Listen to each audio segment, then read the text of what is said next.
aqui. Hoje é um dia especial, né, para o pessoal do PSB e tudo.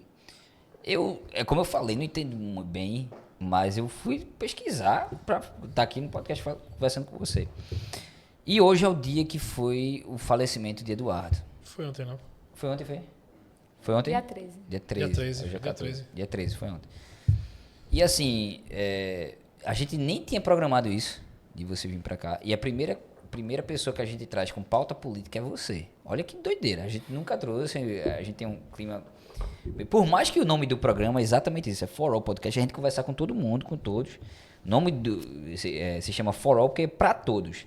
Mas a gente não tinha... Assim, como a gente não entendia muito de política, Gustavo até melhor do que eu, a gente disse assim, poxa, vamos deixar para depois. Mas é uma época boa, é uma época que Eduardo fez um nome aqui em Pernambuco, no Brasil. E foi candidato a presidente da República. Não sei se entraria, mas muitos aqui em Pernambuco dizem que entraria. Mas aconteceu essa tragédia. E eu estava vendo que vai ter um documentário, vai ter algumas coisas falando sobre ele. Eduardo Campos, para você, quem foi Eduardo Campos para você? Para mim, ele foi o governador que transformou a educação de Pernambuco. E eu pude acompanhar isso de pertinho, né? Eu pude ver o ginásio pernambucano, ali da Rua do Hospício, que saiu da Rua da Aurora, tendo um novo prédio na Cuscabugá. E hoje é uma escola de referência, ensino técnico, com uma das melhores notas do Enem. E eu acompanhei isso vendo o prédio na base, e hoje você vai na escola e tem orgulho de entrar naquela escola que estudou Ariano Suassuna. Eu pude ver em Pernambuco apenas 2 escolas técnicas, que era o Etepã e o Soares Dutra. E hoje você chega em vários municípios do estado e você encontra escola de ensino integral. Você consegue ir numa comunidade e encontrar uma escola de ensino integral. Você teve o Ganha Mundo, né, que é o jovem sair daqui de Pernambuco e ir para os Estados Unidos, ir para o Canadá, ir para a Espanha. E foi Eduardo Campos que trouxe no Brasil inteiro esse projeto. Hoje tem outros estados que têm, mas foi a partir de Pernambuco. Então, isso muito nos orgulha. E foi muito triste, né, a morte de Eduardo, porque ninguém esperava. Né? Foi de repente, no meio de uma eleição presidencial.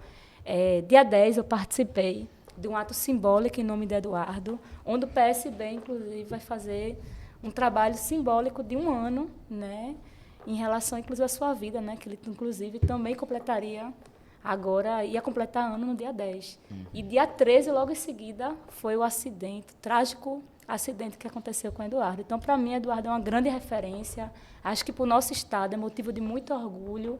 E trazendo para a pauta que tanto abraço, que é a educação, Eduardo Campos ele deixou, né, seu legado, que foi essa transformação na educação pública de Pernambucana, que hoje é referência. Hoje, se você vê ensino integral acontecendo em vários estados, é porque ou foi no ginásio pernambucano, ou veio aqui conhecer esse projeto de perto e ver que dá certo, né? Quando você coloca um jovem estudando manhã e tarde, com alimentação, com merenda, que muitas vezes não tem o que comer em casa, Você acha que Eduardo transforma. Você acha que Eduardo ganharia aquela eleição? Isso eu não consigo dizer, vamos porque falar, foi logo falar no de início política dela. agora. Foi logo no início dela, né? Mas eu acho que ele deixou seu legado. Deixou. Só não fez substituto, ou fez? Eu acho que tem João Campos, né? João Campos. Mas João era pequeno na época, né? Mas tem João Campos, né? João Campos, hoje você ter o seu filho como maior prefeito Tu do acha Brasil. que João supera o pai? João ou Pedro? Me disseram que Pedro é melhor que João. Eu não consigo Sério? dizer isso hoje, mas eu acho que a história vai deixar esse legado, né? E já está deixando. João vem mostrando o mesmo gás que o pai Eu vou dizer tinha. o que é que eu acho aqui, porque aqui não, a gente acha que, o pessoal acha que é um programa de entrevista, mas é um bate-papo, aqui o podcast é um bate-papo.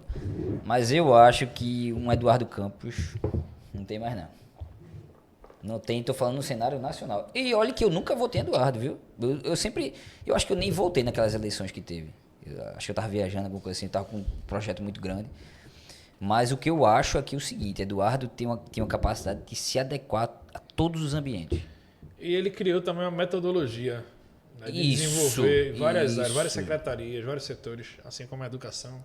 Eu acho que foi um fenômeno. Ele criou uma metodologia que eu imagino que João Campos esteja seguindo isso aí na Prefeitura do Recife. Eu acho ainda mais. Eu acho que ele juntou, pelo menos eu estou falando de Pernambuco, juntou esquerda e direita. Eu não via gente É porque Não tinha hoje é essa que tá polarização, polarizado. né? Exatamente. Não tinha essa polarização. Então, assim, acho que Pernambuco realmente abraçou a candidatura dele para presidente. Inclusive, Eu acho. Esther,